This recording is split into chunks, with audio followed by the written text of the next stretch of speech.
এখন সাংঘাতিক অবিশ্বাস্য যুদ্ধ এখন হ'ল। মই এতিয়াও বিশ্বাস কৰিব পৰা নাই। মই এতিয়াও বিশ্বাস কৰিব পৰা নাই যে বিজেপিয়ে ইমান বেছি সিট, ইতিহাসৰ আটাইতকৈ বেছিকৈ সিট তেওঁলোকে পালে, আৰু আমাৰ বিৰোধী কংগ্ৰেছ দলে ইতিহাসৰ আটাইতকৈ নিম্নতম সিট তেওঁলোকে পালে। মই এতিয়াও বিশ্বাস কৰিব পৰা নাই। মই আমাৰ শিৱসাগৰ বিধানসভা সমষ্টিত 30,000 ভোটৰ ব্যৱধানত জয়ী হ'ম বুলি আশা কৰিছিলোঁ। জয়ী হ'লোঁ প্ৰায় 18,000 ভোটত। মোৰ যিটো হিচাপ আছিলে সেই হিচাপ অনুসৰি মই 30+ জিকিম বুলি ভাবিছিলোঁ, কিন্তু জিকিলোঁ প্ৰায় 18,000 ভোটত। 12,000 ভোট কমিলে।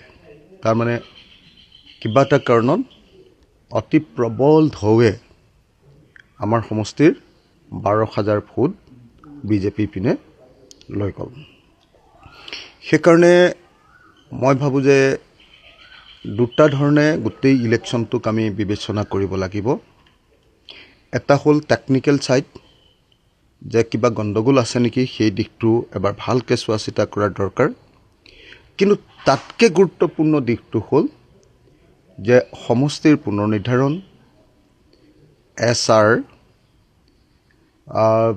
আপোনাৰ প্ৰত্যেকগৰাকী মহিলাৰ হাতত 9,000 আৰু 10,000কৈ টকা তুলি দিয়াৰ ঘটনা, অসমৰ মুখ্যমন্ত্ৰীজনৰ এটা সমষ্টিত 2-3 বাৰ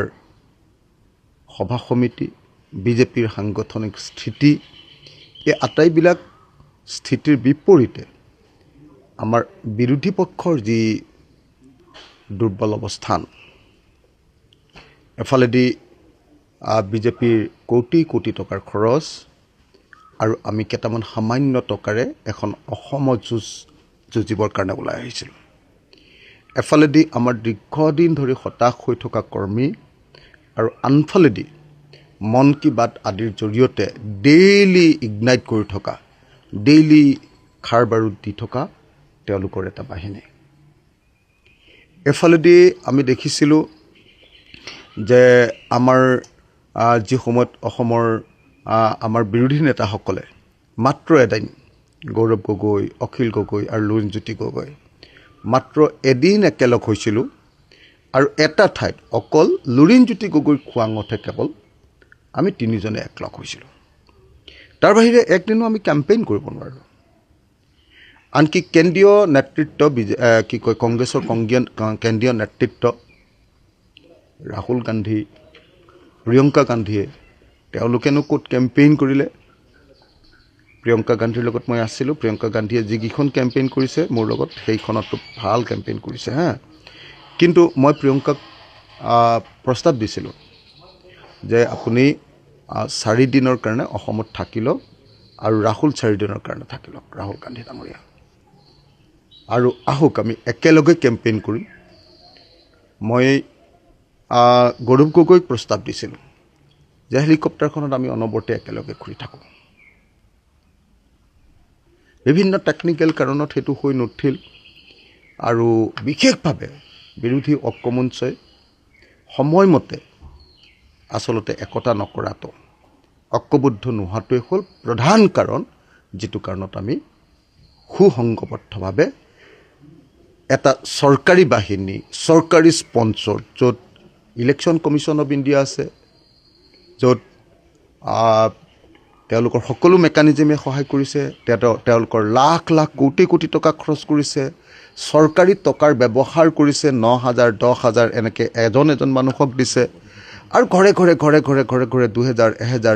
1,000 প্ৰত্যেক ঘৰ মানুহৰ খামৰ ভিতৰত ভৰাই বিলাইছে। এনে এক ভয়াৱহ ইলেকশ্যন খেলিছে, আৰু তাৰ বিপৰীতে আমি কেৱল মানুহৰ চেণ্টিমেণ্ট, মানুহৰ মৰম, মানুহৰ আদৰ, সেইটোক লৈ ইলেকশ্যন খেলিছিলোঁ।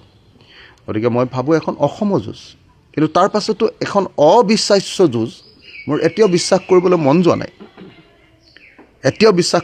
যোৱা নাই, যে বিজেপিয়ে ইমান ভোটত জয়ী হ'ব পাৰে। এতিয়াও বিশ্বাস, আমি যদিও যুঁজখন অলপ অসমানকৈ দিছিলোঁ, তথাপিও মোৰ বিশ্বাস কৰিবলৈ মন যোৱা নাই এতিয়াও। তথাপি ৰাইজে মোৰ ওপৰত এক গভীৰ দায়িত্ব অৰ্পণ কৰিছে ৰাইজৰ দলক এইবাৰ অসমৰ এটা গুৰুত্বপূৰ্ণ ৰাজনৈতিক দল হিচাপে অসমৰ সমাজ জীৱনলৈ ৰাজনৈতিক জীৱনলৈ আগবঢ়াই দিছে আমি 4 নম্বৰ দলত পৰিণত হ'লোঁ অসমৰ যদিও এইবাৰ আমাৰ টাৰ্গেট আছিলে আমাৰ দলটোৰ ৰিকগনিশ্যন কৰাটো আমি ৰেজিষ্টাৰ্ড পাৰ্টি ৰিকগনাইজ কৰাটো আমাৰ দায়িত্ব আছিলে আমাক 6% ভোট অথবা 4জন বিধায়ক লাগিছিলে কিন্তু দুৰ্ভাগ্যবশতঃ আমি এলায়েন্স কৰাৰ কাৰণে আমি সেই সংখ্যাৰ ভোট আনিব নোৱাৰিলোঁ কাৰণ আমি কেৱল 13জন ইলেকশ্যনত উঠালোঁ গতিকে আমি 6% মানে 12 লাখ ভোট 13 লাখ মান ভোট 13 লাখ ভোট অনাটো আমাৰ কাৰণে সম্ভৱপৰ হৈ নুঠিল 13টা সমষ্টিত 13 লাখ ভোট অনাটো সম্ভৱপৰ হৈ নুঠিল সেইকাৰণে এইবাৰ আমাৰ ৰিকগনাইজ কৰিব নোৱাৰিলোঁ আৰু জাতীয় পৰিষদে মই ভাবোঁ যে নতুনকৈ কথাবিলাক চিন্তা কৰা দৰকাৰ ভালকৈ গভীৰভাৱে তেওঁলোকৰ মাজত আলোচনা বিলোচনা কৰা দৰকাৰ আৰু কংগ্ৰেছে আচলতে আকৌ সাগৰ মন্থন কৰিব লাগিব এইখিনিয়ে মোৰ এতিয়া ক'ব লাগিব বিৰোধী দলৰ প্ৰতি এটা কথা এটা আহিছে এইটো কেনেকৈ বিৰোধী দলৰ প্ৰতি এবাৰ নহ'ব চাগে বিৰোধী দলৰ প্ৰতি হ'বলৈ 1/5 মানে 24জনমান মানুহ লাগে 1/5 5 ভাগৰ 1 অংশ হা আৰু এটা কথা উত্থাপন হৈছে যে এবাৰ বিধানসভাত মাইনৰিটি সংখ্যা বৃদ্ধি হ'ল বিৰোধী কি ক'ব মাইনৰিটি সংখ্যা বৃদ্ধি হোৱা নাই বিৰোধীৰ হৈছে বিৰোধীৰ এতিয়াতো কংগ্ৰেছ দলৰ কাৰণে এইটো বহুত ডাঙৰ চেলেঞ্জ হৈ গ'ল অকল এজন তেওঁলোকৰ আমাৰ সংখ্যাগৰিষ্ঠ মানুহৰ বিধায়ক আৰু তেওঁলোকৰ 18জন মাইনৰিটি বিধায়ক এইটোতো তেওঁলোকৰ কাৰণে ভয়ানক এটা চেলেঞ্জ এই কথাটো কংগ্ৰেছক আমি আগতে কৈছিলোঁ ইলেকশ্যনৰ আগত মই বাৰম্বাৰ কৈছিলোঁ লাষ্টত চাব বাৰম্বাৰ কৈছিলোঁ সুধি চাওক আপোনালোকে হয় নে নহয় একবাৰ সুধি চাওক মই কৈছিলোঁ লাষ্টত আমাক এটাও চিট যেতিয়া দিয়া নাছিলে মই বাৰম্বাৰ কৈছিলোঁ চাব লাষ্টত চব মুছলমান মানুহবিলাকে জিকি আহিব আপোনালোকৰ এটাও নিজিব পাব কংগ্ৰেছ এতিয়া আচলতে মুখ্যমন্ত্ৰী যিধৰণে কৈছিলে যে মিয়াৰ দল সেই ধৰণে তেওঁলোকে সেই মুখ্যমন্ত্ৰীয়ে নকয় কি চাওক মুখ্যমন্ত্ৰীৰ কথাত মই নাই মুখ্যমন্ত্ৰীয়ে যিটো নেৰেটিভ তৈয়াৰ কৰিব খোজে সেই নেৰেটিভটোত কোনো মানুহ যোৱা উচিত নহয় মুখ্যমন্ত্ৰীয়ে যিটো নেৰেটিভ তৈয়াৰ কৰে সেইটো এটা ভয়াৱহ সাম্প্ৰদায়িক নেৰেটিভ আৰু এনেকুৱা কোনো কমিউনেল মানুহক কোনো মানুহে ছাপোৰ্ট কৰা উচিত নহয় লুৰিণ মোৰ ভাই আৰু সি পৰাজিত হোৱাটো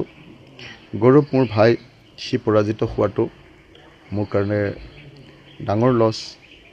আমাৰ অসমৰ কাৰণে ডাঙৰ লছ বিধানসভাৰ কাৰণে ডাঙৰ লছ দেৱব্ৰত দা জিকি অহাটো অত্যন্ত প্ৰয়োজন আছিলে এই 3জন মানুহক অসমৰ দৰকাৰ আছিলে এই 3জন মানুহক লুৰিণজ্যোতি গগৈ গৌৰৱ গগৈ আৰু আপোনাৰ দেৱব্ৰত শইকীয়া আৰু দৰকাৰ আছিলে এইবাৰ বিধানসভাত মই একদম ছেটিছফাইড হৈ গ'লোহেঁতেন দুজন আটাইতকৈ ধুমুহাত আমি দুজন জিকিছে ৰাইজে জিকাইছে এই যে দুজন জিকাইছে আৰু এজন যদি মোৰ এগৰাকী মোৰ শিষ্যই বুলি ক'লোঁ আৰু জ্ঞানশ্ৰী বৰা জ্ঞানশ্ৰীক যদি এইবাৰ জিকাই আনিব পাৰিলোহেঁতেন তেতিয়াহ'লেতো আপোনালোকে বিধানসভাত 3টাই দেখাই দিলেহেঁতেন আমি অকণমান সময় লাগে তাৰমানে তাত কথা ক'বৰ কাৰণে এতিয়া দুজনে আগতে 2 মিনিট পাইছিলোঁ এতিয়া 4 মিনিট সময় পাম মানে চেয়াৰমান আলীটো আমাৰে মানুহ চেয়াৰমান আলীক আমিয়ে মানে একচুৱেলি জিকাবলৈ লৈ গৈছিলোঁ গতিকে চেয়াৰমান আলী মানে জিকাটো ভাল কথা হৈছে তেওঁ চোকা বিধায়ক খালি মাজে মাজে গণ্ডগোলীয়া কথা কৈ দিয়ে সেইটোতে গণ্ডগোল হৈ যায় সেইকাৰণে মই তেওঁক প্ৰতিশ্ৰুতিবদ্ধ কৰি লৈছিলোঁ মোৰ লগত থাকিলে তেওঁ এটা গণ্ডগোলীয়া কথা নক'লেহেঁতেন মই চেয়াৰমান আলী জিকাৰ কাৰণে অভিনন্দন জনাইছোঁ তেওঁ অসম বিধানসভাৰে এজন চোকা বিধায়ক কিন্তু তেওঁৰ মুখখনত অকণমান মানে তেওঁক কাষত বহি তেওঁক দম দিব পৰা মানুহ এটা লাগিব ফটকৈ মানে আৱেগিক উত্তেজিত হৈ যায় চুগাৰ টুগাৰ আছে চাগে তো ফটকৈ উত্তেজিত হৈ যায় সেই সময়ত টানি ধৰিব লাগে খালি এতিয়া যিসকল তৃণমূল কৰ্মী আছে তেওঁলোকে